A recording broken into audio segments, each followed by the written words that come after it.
Meeting pour Nicolas Sarkozy à Rivesaltes sur le thème des harkis, thème qui a d'ailleurs provoqué beaucoup de critiques d'associations qui accusent le candidat de ne pas avoir tenu ses promesses. Nous allons retrouver sur place Thierry Arnaud. Bonsoir Thierry, visite qui s'est donc déroulée dans un climat polémique.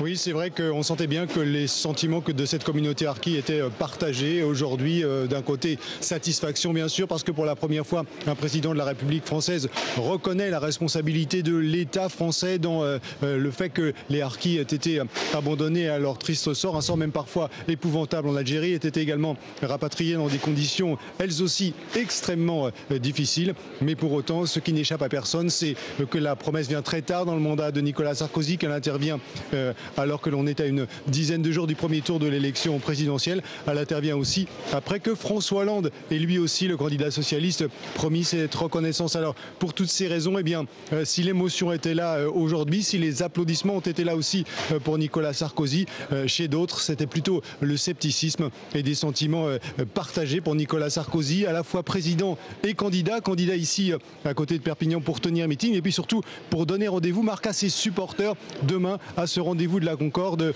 Beaucoup de déclarations de la part de son entourage, ses conseillers qui reprennent tous le même adjectif pour parler d'un rendez-vous historique demain pour Nicolas Sarkozy. Un entourage qui alimente également la spéculation sur celui ou celle qui sera, semble-t-il, demain l'invité surprise de Nicolas Sarkozy.